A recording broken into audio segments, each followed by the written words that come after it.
pantalla.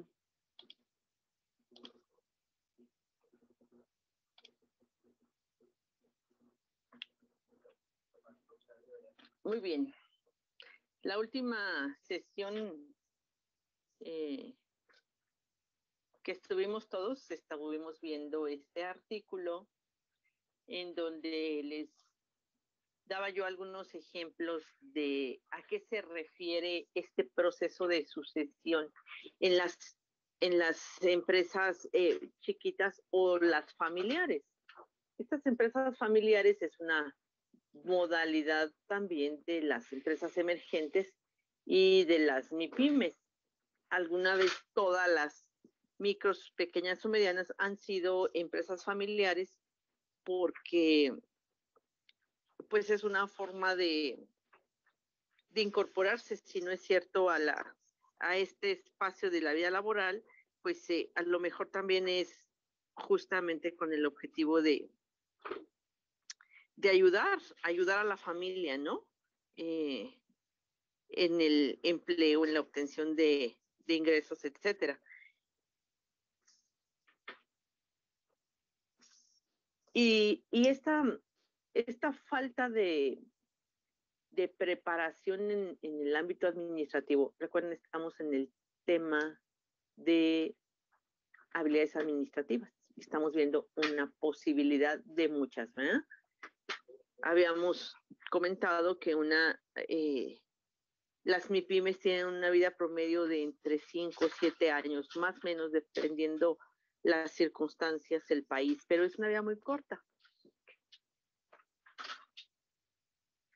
Y algunas ocasiones, esta empresa donde el dueño hace todo y en lugar de contratar se va incorporando la familia o la familia se va incorporando también al negocio familiar en la medida que va creciendo, en fin, cualquier modalidad en donde esta familia se va incorporando al crecimiento de y va cooperando de alguna forma al crecimiento de la empresa, pero sucede que en ocasiones no hay esa persona con las habilidades, con el gusto, con todo lo que se requiere para que una empresa crezca. Volvemos al asunto de que más o menos variantes o situaciones llegamos a ese punto, ¿no? Yo les decía, esto es como, híjole, lo más parecido a un imperio, por eso dicen el imperio, ¿no? A lo mejor los imperios, en este caso comerciales, pues esa familia no tiene más que un hijo y ese hijo no tiene mucha opción de quedarse o no al frente. A lo mejor no es el caso, son muchos hijos y digamos, el dueño en ese momento tiene que tomar una decisión difícil porque tiene que elegir cuál hijo es el que lo va a suceder en la dirección general y no es como el mayor, que por ser el mayor pudiera ser el sucesor, ¿no? No sé, es una cuestión complicada. Por esa razón, el artículo se llama Toma de decisiones basado en emociones. Y estas emociones es algo así como una montaña rusa para la empresa familiar, ¿no? Dice el artículo, los estadistas, soportan las cifras preocupantes que tiene nuestro país con el 73% de las empresas familiares en México. Estas no logran pasar a la siguiente generación por falta de un proceso de sucesión. Y esto se debe, como trasfondo, dice, en el impacto de las emociones de los miembros de la empresa familiar. Algunos ejemplos con los que los consultores especialistas en el tema se encuentran son que desde la definición de un organigrama funcional de los puestos más altos o mandos de dirección no son otorgados a un perfil apto para ello. Vamos a ver que un organigrama es un esquema, un diagrama en donde se muestra cómo se organiza una empresa. En el organigrama sirve fundamentalmente para señalar jerarquías y tramos de mando, responsabilidades. Entonces, pues dice, no quedan ahí las personas idóneas para ello. Más bien, dice, son otorgadas por el aprecio afectivo que puede tener el fundador o director, y esto no quiere decir que dentro de la familia empresaria no existan los perfiles que demandan los puestos, sino que suelen ser menos objetivos en la evaluación de las aptitudes, conocimientos y experiencias para el puesto. Este acto, que puede verse como inofensivo o incluso como una forma de apoyo a la misma familia, podría detonar en serios problemas para la trascendencia de la misma. ¿Por qué? No sé, también hay una gama inmensa, ¿verdad? Que puede ser, por ejemplo, sueldos elevados que no vayan en proporción a las funciones o en relación a los resultados alcanzados. O mandar un mensaje negativo a los colaboradores de la empresa o dentro de la alta dirección. Yo les decía que en algunas ocasiones, cuando la empresa es familiar, el personal que la misma empresa contrata tiende a irse porque el mensaje que se les está mandando es que esos empleados no tienen crecimiento dentro de la organización porque los puestos más importantes se van a dar a los hijos o a algún familiar directo. Ese es un mensaje negativo porque ese colaborador que es bueno en algo se va a ir, no se va a quedar. La siguiente posibilidad es forzar a la misma familia a permanecer dentro de la organización, aunque no sea su visión a largo plazo o su objetivo. Esto es lo que estoy diciendo. Cuando por obligación se le encarga al hijo, la empresa sabe que le va a tocar, pero a esa persona no le gusta eso. Y ya sea el punto de quiebre que no lo tome y abandone la empresa, o que se le dejen las manos a fuerza, ¿verdad? Porque el joven, el hijo, la hija, no sé, no tienen más alternativa, y esta es una de las razones por qué ya no lo cuida. Y luego dice que la misma familia tiene dificultades para implementar protocolos y políticas. Ahorita que vamos a entrar a la administración, les voy a explicar cuál es ese protocolo o política, qué son. Todos los protocolos y políticas son el conjunto de estrategias delimitadas que hacen el estilo de administración de una empresa. Estos protocolos y estas políticas, pues, es el alma, ¿no?, con las que las empresas se conducen, y que cuando la misma empresa no tiene una política o un protocolo, pues no hay orden. O si lo existe y no se respetan, pues entonces no sé qué está peor, ¿no? El que lo tengan y no le hagan caso, o que no sean capaces de ponerla y de incluirse, que eso pasa mucho ahí, ¿no? El mismo dueño dice, pues, si yo soy el dueño, yo puedo hacer lo que yo quiera, y no es así, no es que él pueda hacer lo que quiera, porque entonces caeríamos en efecto en considerar que es un autoritario que no tiene visión para ver lo que le hace falta a la empresa. Entonces, como ven, aquí hay una serie de circunstancias que van en detrimento o que generan el deterioro de una empresa familiar.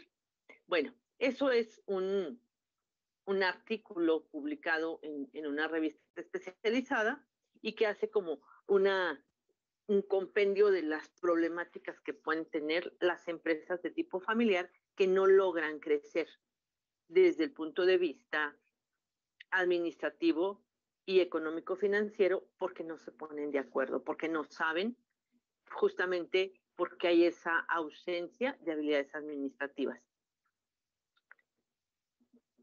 Esta pantalla ya la había presentado, elementos que integran la política integral del desarrollo empresarial, y pues bueno, son algunos aspectos que también algunos especialistas pues han señalado como los mínimos que debía desarrollar un empresario, o sea, conocer de financiamiento, tener esta formación, esta experiencia empresarial, el estarse capacitando periódicamente o mantener a alguien ahí que sea un consultor, realmente tener capacidad de innovación tecnológica, conocer mercados para poder accesar a ellos de una mejor manera,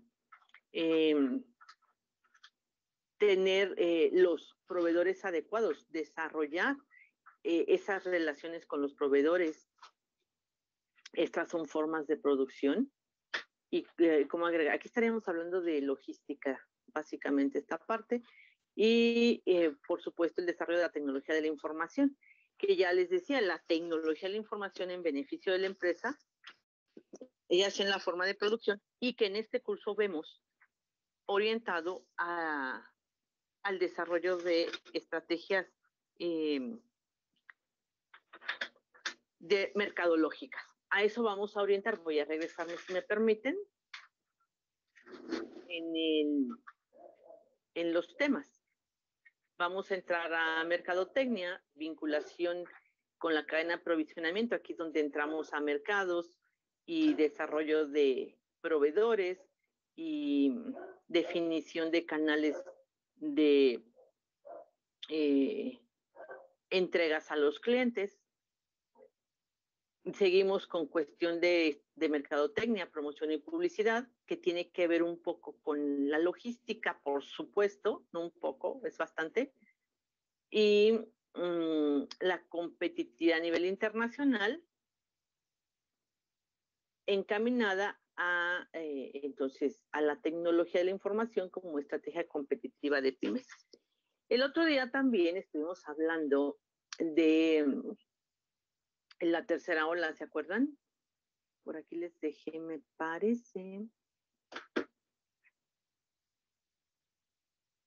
Ahí, lo soñé. ¿Hablé con ustedes de la tercera ola, muchachos? Creo que no. Todavía no.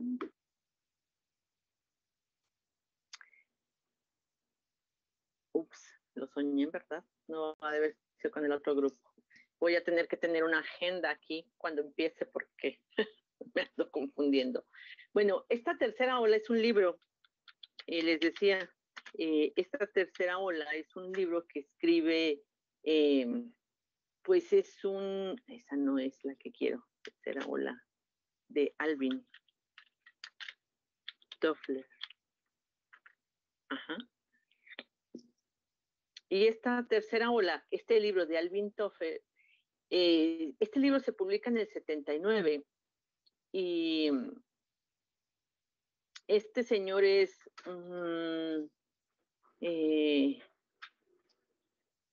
pues un pensador, digamos, una especie de,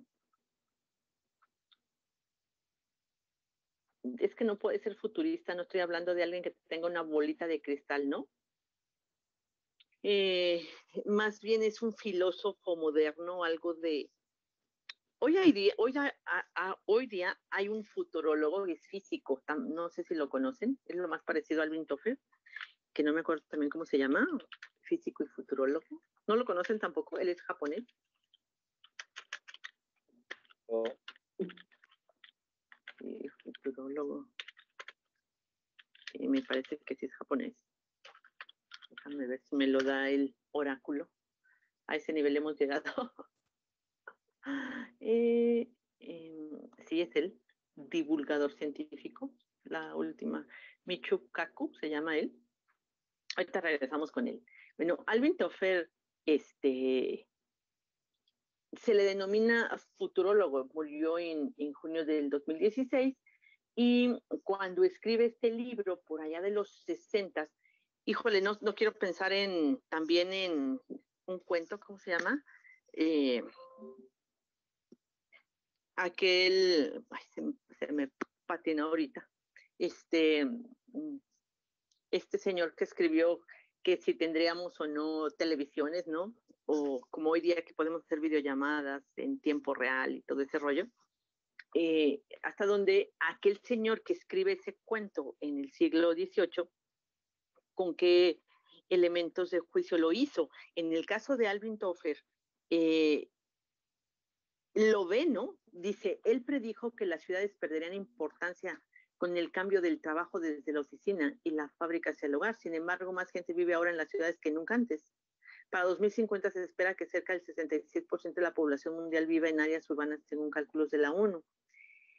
Y dice aquí, profecías cumplidas del futurólogo. No sé, como les digo, no le quiero decir futurólogo, pero estas 4 olas que él escribe en este libro, él describe que el desarrollo tecnológico de la sociedad es cada vez más vertiginoso. Él dice que la primera ola es esta que se da con la revolución agrícola, cuando el hombre en el mundo descubre la agricultura y deja de ser nómada y deja de andar buscando, ¿no? Dice, una civilización basada en el abastecimiento que origina toda una ola de consecuencias culturales. Él habla que la segunda ola es la revolución industrial. Esta ola de revolución agrícola le lleva, pues, probablemente millones de años al hombre. Pero la revolución industrial ya no llevó millones de años, ni siquiera cientos, porque la revolución industrial, ya habíamos platicado, es que del siglo XIX, ¿no? Y esta tercera hora es la sociedad postindustrial, es la era de la tecnología y del conocimiento. Y tal impacto tiene Alvin Toffler, que así le llamamos, a la época en la que estamos viviendo. Estamos en la era de la tecnología y del conocimiento. ¿Eso lo habían escuchado ustedes?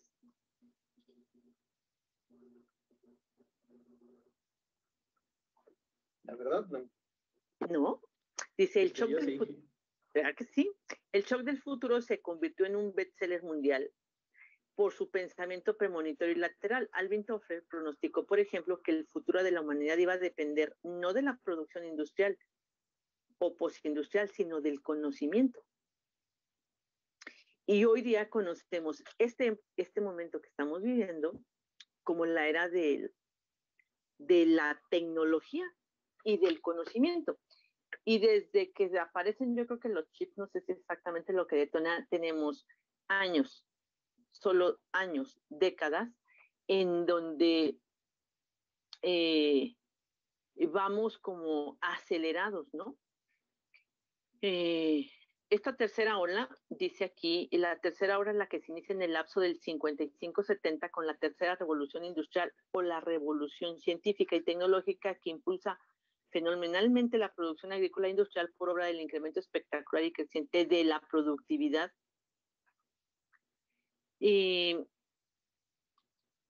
incorporamos al hombre en máquinas, ¿no? Y les decía, yo creo que tenemos tanto miedo a todo esto que hay un montón de películas hoy día hablando de la robótica y de la inteligencia artificial, ¿no? De hecho, hoy día se afirma, fíjate bien, que los analfabetos del siglo XXI no serán aquellos que no sepan leer y escribir, sino aquellos que no sepan aprender, desaprender y reaprender. Esta es la era del conocimiento. Este momento en donde el conocimiento lo tienes que capitalizar. Les decía yo el otro día, me parece que se los decía a ustedes, no me acuerdo, que hoy día la inteligencia no está considerada como propiamente la medición aquella del IQ, sino que se hace hacer con la inteligencia según la UNESCO hoy día, ¿no? Y tiene que ver un poco con todo esto, es la inteligencia colectiva en acción, esa inteligencia que va lanzada a eso, ¿no? Híjole, estamos en un momento complicado en ese sentido, pero pues Alvin Toffler lo escribió y lo describió. Hoy día, así tal cual, ¿cuál es la era de la información y de la tecnología? ¿De la tecnología? No, y del conocimiento. Desde entonces, tal impacto tuvo el libro que así se habla hoy día con respecto a este momento, ¿no? La era de la información, también llamada era digital o era informática, designa el periodo en el que el movimiento de la información se volvió más rápido que el movimiento físico gracias a la creación y desarrollo de las tecnologías digitales de la información y de la comunicación, las llamadas TICs. Tanto que una premisa de la educación es darles a ustedes qué son las TICs, ¿no? Es más, les decía yo, aquí estoy en el oráculo y en la forma de preguntarle me da el dato, aunque yo no lo tenga en la cabecita. No es importante hoy día memorizar ciertas cosas, sino qué hago con ello. Aquí dice, ¿cuál es la diferencia entre la sociedad de la información y del conocimiento? Radica en que la información no es lo mismo que el conocimiento, siendo la información un instrumento de conocimiento, se compone de hechos que a su vez son elementos que obedecen principalmente, fíjate, a intereses comerciales. Entonces, estaba yo hablando de que, voy a cerrar todo eso que dije, de que esa tercera ola que en algún momento se dijo, corresponde a todo esto que hemos sido capaces de hacer y de incorporar. Y por eso, a un nivel más o menos, en la educación hoy día se incluyen las TICs, la tecnología de la información, pero en esta asignatura no estoy viendo inteligencia artificial ni nada de esta, no en la parte técnica, sino en la parte de uso, que tiene que ver con la competencia comercial. Ya hemos hablado de qué era ser competente. Y hoy día también se habla de las organizaciones que aprenden. Organizaciones que aprenden. Y esas son las empresas que logran hacer. Es una organización de aprendizaje también denominada organización aprendiente. Es un formato de organización que se centra en la gestión del intercambio de conocimiento a todos los niveles jerárquicos y funcionales de la empresa. Estamos hablando de la administración puesta al servicio de hacer empresas ya vimos que es una organización, no necesariamente las que tienen fines de lucro, sino todas. Tendríamos que estar aprendiendo, por eso hablamos de equipos altamente eficientes. Un equipo no es igual que un grupo. Y una serie de elementos vigentes hoy día que hacen que una empresa sea competitiva. Entonces, imagínate lo que estoy hablando y de un emprendedor que no logra trascender o llegar a este nivel de conocimiento y se pierde en ciertos elementos más mundanos tal vez, ¿no? Una organización que aprende es aquella que busca crear su propio futuro y que asume que el aprendizaje es un proceso continuo y creativo de sus integrantes, que se desarrolla, se adapta y se transforma en respuesta a las necesidades y aspiraciones de las personas. Hoy día le llamamos al recurso humano el capital humano. Y hoy día las empresas reconocen que la gente con la que cuentan es su activo más importante, su capital más importante. Entonces, las empresas desarrollan a partir de la administración toda una red que le va a permitir a la empresa realmente ser más competitiva y valorar todo aquello que es propio. Hoy día, bueno, tenemos hasta la cláusula de confidencialidad. ¿Todo el mundo sabe qué es la cláusula de confidencialidad, muchachos? Sí. ¿Qué es?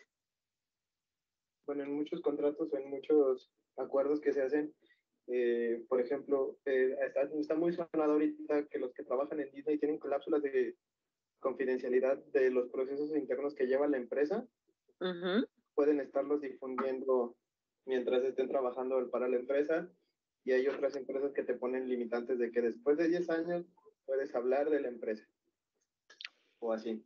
Ajá, sí. Toda esta cláusula de confidencialidad tiene un montón de tintes y va a depender de la propia filosofía que la empresa tenga hacia su interior, hacia el giro mismo de la empresa y hacia la misma postura que la empresa tiene con respecto al conocimiento que ella genera y los diferentes niveles en donde tales o cuales personas puedan estar incorporados. Fíjense, como estoy hablando, de las jerarquías, de los organigramas, de todo esto que dijimos de que las empresas chiquitas tendrían que crecer, ¿no?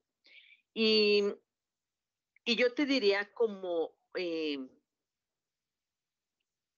persona que soy dueña de mi cabeza, de mi cerebro, de los procesos intelectuales que genero y que yo creo que ustedes de igual manera lo tienen. Yo soy incapaz de evitar que tú pienses. Es más, no sé qué estás pensando.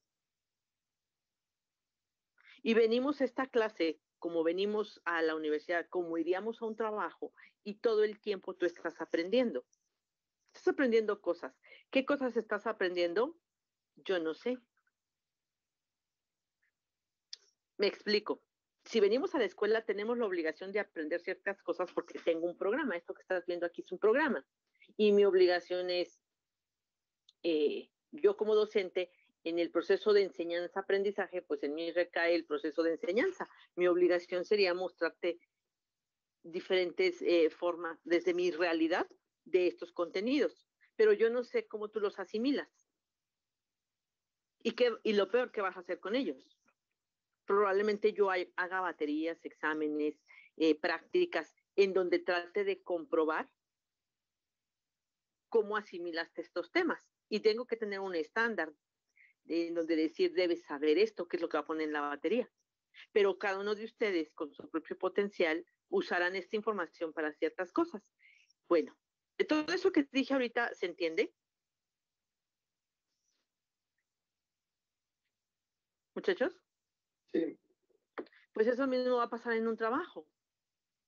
Tú vas a ir a un trabajo y vas a aprender un montón de cosas. ¿Qué cosas? No sé, las que tu propio temperamento, personalidad, capacidad intelectual, puntos de interés, experiencia, eh, personalidad te permitan hacerlo. Entonces, una cláusula de confidencialidad no va a detener tu proceso intelectual. Lo que puede decir la cláusula de confidencialidad es cómo vayas a usar lo que aprendiste ahí. Un código de ética, por ejemplo, en mi caso, me impide hablar de mis clientes, lo cual no me impide ponerte un ejemplo de yo tuve un caso en donde pasó esto y no te voy a decir nombres y apellidos. No sé si ven la diferencia, muchachos.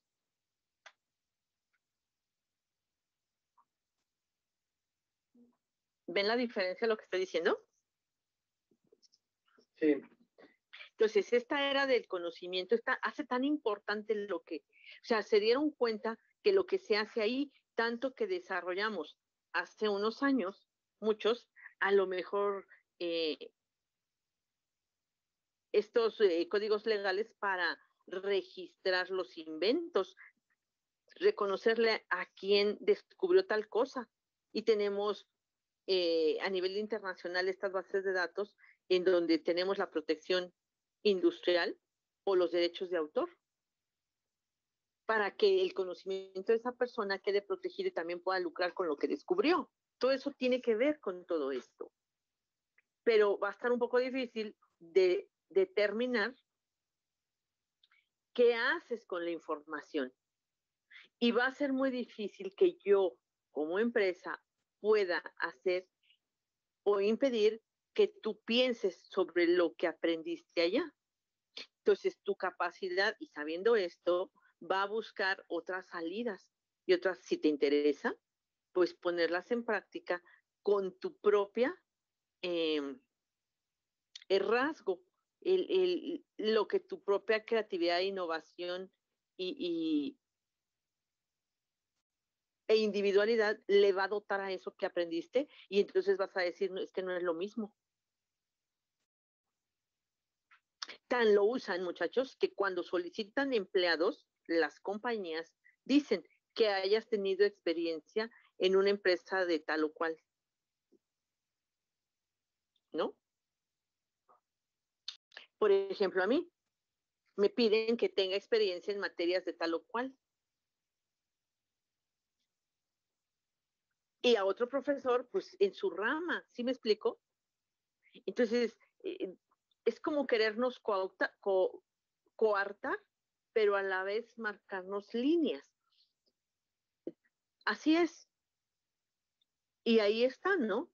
Cada quien hace la aportación. Es igual que la denominación de origen o lo que consideramos como patrimonio de la humanidad.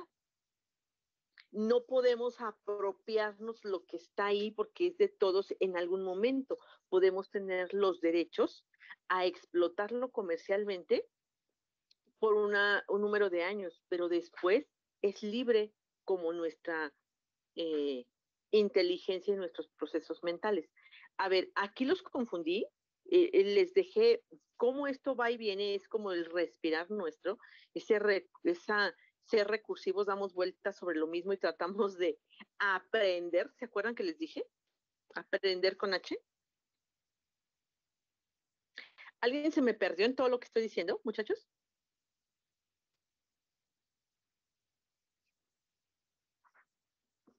Hola. Creo que vamos bien todavía. ¿Sí? Hablamos de las tortas el rey el otro día, ¿no? Sí. Bueno, yo les decía, es que en ese momento nadie, tal vez, pensó, el señor que hizo su diseño de su torta, jamás pensó que este era un patrimonio familiar para sus hijos y que lo podía heredar. El otro día, muy recientemente, me dice uno de mis clientes, ellos se dedican a hacer tortillas de harina. Todo el mundo sabe cómo son las tortillas de harina, ¿verdad? ¿Ustedes saben hacer tortillas de harina? Sí sé cómo son, pero no sé hacerlas. No sabes hacerlas. ¿Será un secreto hacer tortillas de harina? No, hay muchas tortillerías que ya están vendiendo de harina. Claro, hay un montón. Es más, ahorita pongo también aquí tortilla de harina, busco un tutorial, cómo se hacen las tortillas de harina, y ahí voy a encontrar un tutorial que me dice cómo hacer tortillas de harina. Pero yo puedo registrar la patente de tortillas de harina de Angélica Balduín.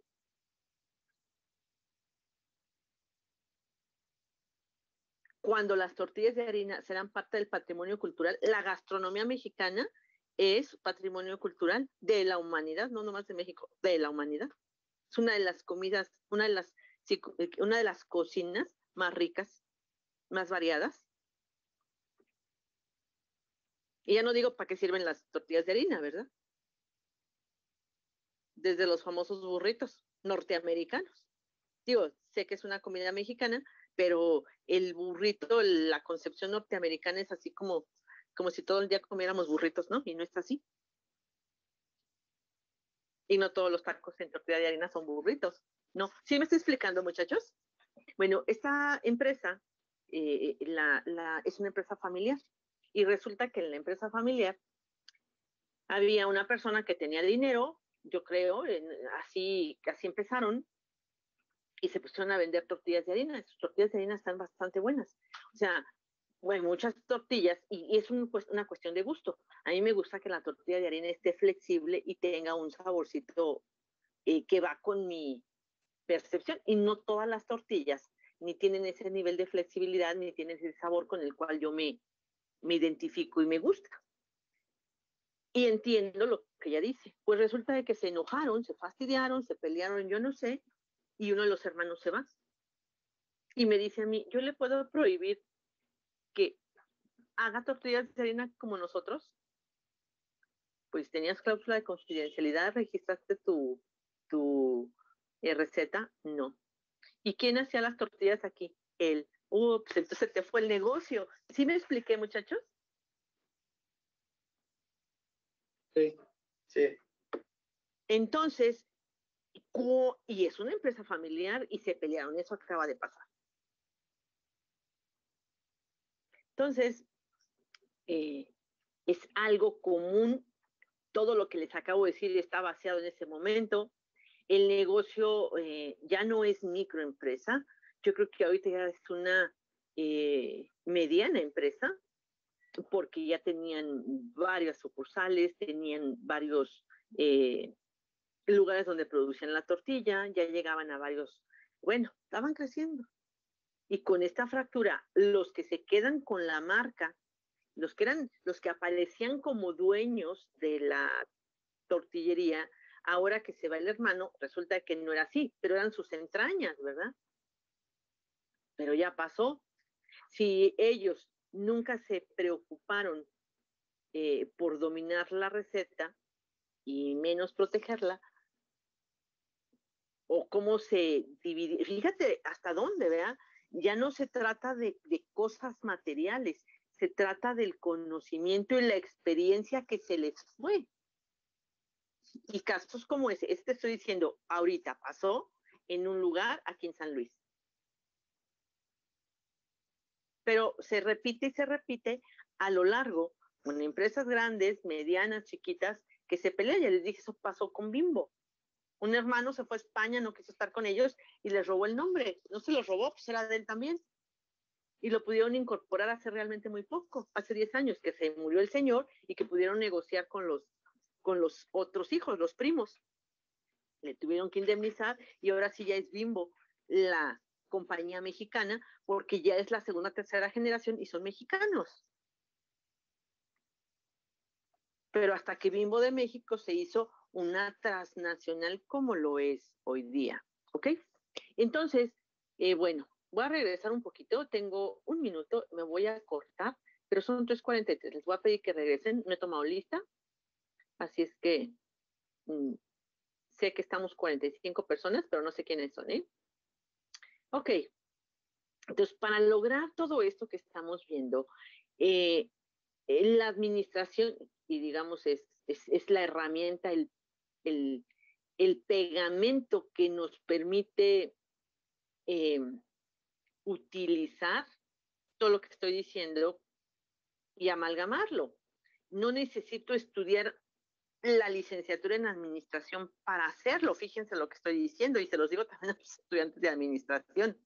Alguien me dijo en sus tareas es que debíamos estudiar todas estas materias desde siempre, pero a lo mejor no las hemos incorporado en nuestra formación, en nuestra educación básica o elemental, porque estamos muy chiquitos para calibrar esta información, pero de alguna manera se los vamos dando. En esta educación por competencias que ya les he platicado, que nos obligaron a aceptar y a implementar las organizaciones mundiales, el Fondo Monetario Internacional a México para seguirle prestando, nos han obligado a dos cosas, a escoger un modelo, a seguir un modelo de educación y a perfeccionar los controles de la identidad en México. Y yo no sé si los dos los hemos logrado, no creo, ¿verdad? Y vamos. Y pues la administración.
Muy bien, chicos, gracias por regresar. A ver, ¿cuántos estamos? Todavía estoy admitiendo personitas. 39, 40. Voy a regresar a compartir la pantalla. Y aquí estábamos. Entonces les decía que la administración como disciplina es como el pegamento que permite unir muchas cosas. Esta pantalla, les digo que la administración es la unión integral de los conceptos de ciencia social, técnica y arte que se ocupa de llevar a cabo un proceso dentro de un ciclo administrativo. Administrar y organizar, coloquialmente las usamos como sinónimos, pero la organización es parte de la administración. Tengo que saber organizar para saber administrar y no al revés. La administración tiene un enfoque integral y universal para ver los negocios, no solo los negocios, yo diría que todo, ¿no? Porque en ella coinciden tanto el conocimiento como el principio, las leyes del comportamiento, las actividades organizacionales, incluso el individuo como persona, claro, parte de lo que les acabo de decir. O sea, yo pretendo regular la forma de pensar, controlar la forma de pensar con una cláusula de confidencialidad. Digo, visto como con open mind, pues no puedo, ¿no? Desde el punto de vista legal, te obligo a, te condiciono a, que es diferente. Pero como somos todos muy listos, vamos a encontrar una salida, ¿no? Entonces, dice, incluso al individuo como persona, así como reglas, normas, protocolos y procesos que se fundamentan en la cultura y valores de la sociedad. ¿Se acuerdan que ahorita dijimos que las empresas familiares, una causa de no trascender es por la falta de creación de protocolos y procesos? Eso que vimos aquí. Y es lo que les acabo de decir con el hermano que se fue que era el que sabía hacer las tortillas de harina que hacían ellos. Porque yo puedo hacer tortillas de harina de una forma, a lo mejor alguno de ustedes intenta saber cómo se hacen las tortillas de harina y lo haces, pero para definirnos cómo vamos a hacer las tortillas de harina que vamos a vender, ahí ya es un protocolo y un proceso que tengo que definir para que siempre salgan tortillas de harina iguales y sean las tortillas de Angélica Baldubín, no se me estoy explicando. Es como las hamburguesas McDonald's que no son iguales que las Carl Jr. y son hamburguesas. ¿Me estoy explicando, muchachos? Sí. Ajá. Entonces dice, la administración me permite hacer protocolos y procesos que se fundamentan en la cultura y valores de la sociedad. ¿Cuál cultura y cuál valor? ¿De qué sociedad estamos hablando? Pues en la que nos desenvolvemos. No es igual que seamos japoneses, que seamos norteamericanos, que seamos potosinos o que seamos regiomontanos, ¿no? Y luego dice, con el apoyo de la comunicación para transmitirlos. Si yo no logro poner de alguna forma, hacerlo compatible, comunicarlo con quien trabaja conmigo, pues no vamos a, pues no nos pusimos de acuerdo, ¿no? Porque además quiero que lo entiendas como lo entiendo yo, no como lo quieras entender tú. Y otra vez vuelvo a la situación de querer meter tu pensamiento en mi forma de pensar. Y finalmente eso es lo que pasa, ¿eh? La administración es una forma de gestión. Es hacer que otros hagan lo que tú quieres. Y no estoy hablando de manipulación, de hacer el objetivo. Y cuando tú trabajas para alguien, llega un punto en que la situación puede caer ahí, ¿eh? Y la mercadotecnia te puede poner hacia el cliente o la mercadotecnia que utilizas con tus empleados, ¿sí? Pero por supuesto. Ok, entonces, en esta presentación les dejo este diagrama que muestra cuáles son las 4 grandes fases del proceso administrativo. Esto es administrar y comienza aquí. No hay otro orden, tiene un orden en el sentido de las manecillas del reloj. Ajá, aquí tengo el 1, la organización es el 2. Yo no puedo organizar si no planeé, no se puede. Y no puedo dirigir algo que yo no haya organizado y no haya planeado. Y por supuesto, no voy a poder controlar algo que no esté planeado, que no esté organizado, ni que haya dirigido. No se puede, ni en casa, ni en la familia, ni con las mascotas. Tú tienes que educar para pedir, digo, estoy hablando de las mascotas, ¿verdad? Tienes que educarla. Dicen que las mascotas es el reflejo de sus dueños. ¿Están de acuerdo ustedes con esto?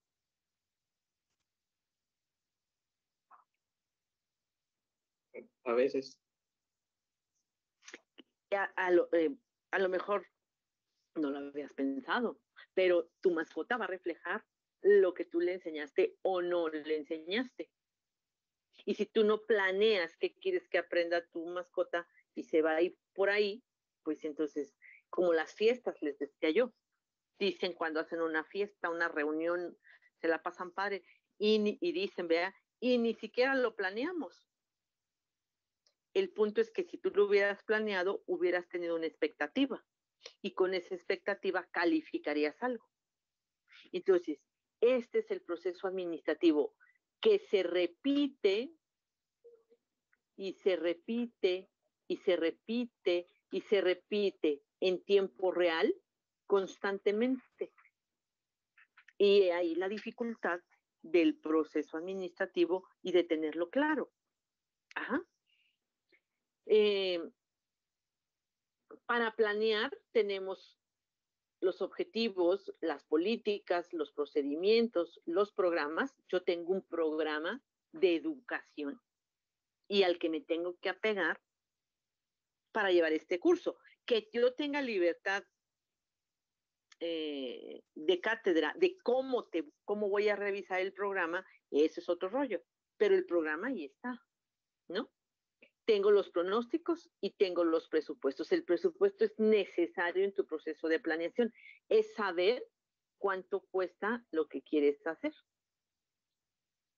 Ajá. Arrancamos en el objetivo y terminamos en el presupuesto. Ya una vez que tenemos claro qué vamos a hacer aquí, nos queda organizar. Pero aquí, en el programa y en el procedimiento, definí qué necesito y qué personas necesito.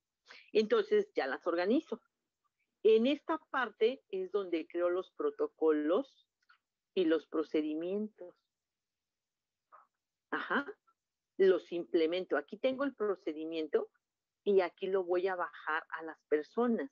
Les voy a decir quién va con quién es su jefe, quién sigue a quién tiene autoridad con quién.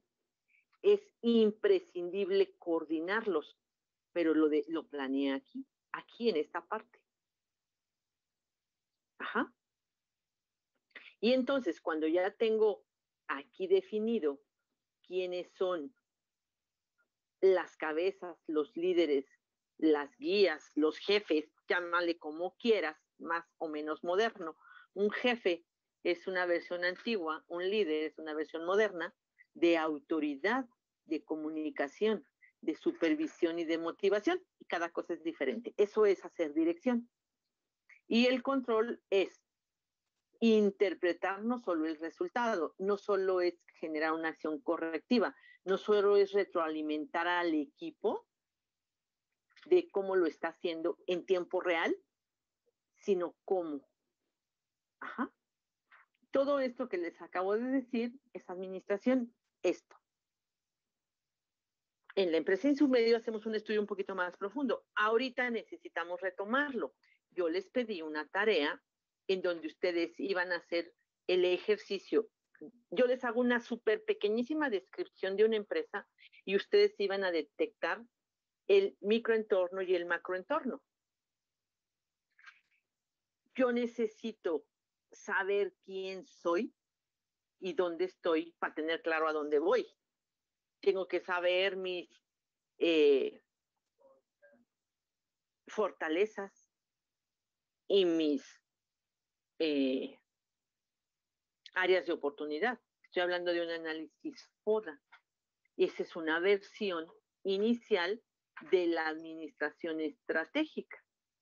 Esta es otra forma, más bien, esta es la forma en que la administración ve a una empresa y la divide en 4 grandes áreas. Estas no es un círculo virtuoso, digamos, como ni en las manecillas del reloj. tengo que tener estas áreas en una empresa, aunque las áreas las haga una sola persona. El que compra, el que vende, el que procesa, el que trapea, el que contrata, puede ser uno solo, pero me queda clarísimo dónde están. Mañana vamos a revisar estos diagramas y lo vamos a ver a la luz del ejercicio que hicieron de tarea. En donde les describí una pequeña empresa familiar y cómo opera. Se las describí en un super parrafito. ¿Es cierto lo que hicimos, muchachos? Sí, ¿Es cierto? Ajá. Y yo les pedí, identifíquenla. Eso que hicieron con el ejercicio de tarea, que pedí que lo hicieran en equipo, lo van a tener que hacer en su proyecto. Este fue un cáliz, ¿no? Lo vamos a revisar para ver si lo hicieron bien. Ahorita ya lo hicieron. Ya saben que les pedí sin elementos de juicio. Pero yo ahorita que les di las gráficas, aquí vamos a ver qué es eso del espacio sociocultural, qué es eso de la tecnología, las TICs aquí.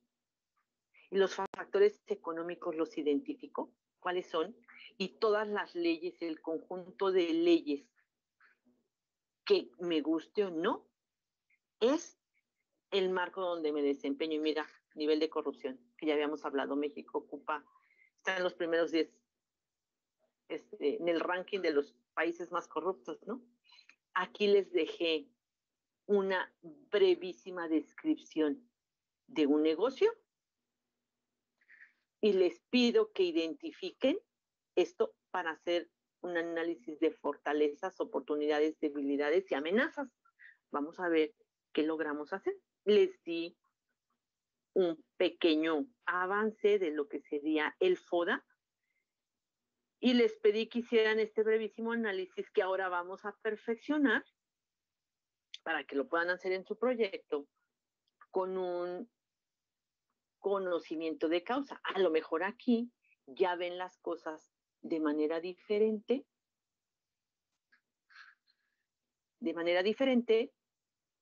porque ya lo van a ver a la luz de qué es administración, cómo debe organizarse una empresa y no planear sin planear. Dice Horacio que el que falla al planear, planea fracasar. O sea, si tú no tienes un plan definido, hecho, objetivo, lo más seguro es que vámonos.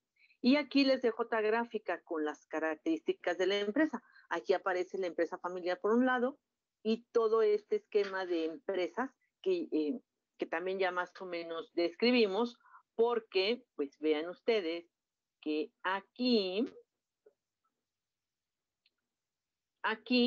presento las micros, las pequeñas, las medianas y las grandes empresas, que justamente tenemos que tener claro para definir nuestra estrategia. Ok, chicos, hasta aquí. La técnica que yo utilizo se llama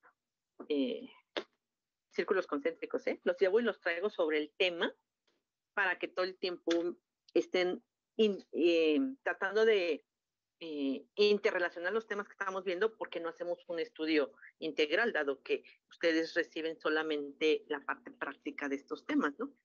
Voy a ir, denme un segundo para que se me puedan ir. No se mueva nadie, porque voy a fotografiar quienes están para podernos ir. Les pido solamente que revisen el material que ya está ahí, y traten de los temas conectarlos con el ejercicio que hicieron de tarea, y mañana que nos veamos puedan, yo no sé, en esta reflexión tal vez tengan alguna duda o mañana me puedan preguntar cosas específicas. Chicos, gracias por su atención. No los detengo más. Hace rato estaban 45 y ya están 40. Bye, bye, chicos. Maestra. Gracias, maestra. Gracias. A ustedes. Gracias. Bye. Gracias.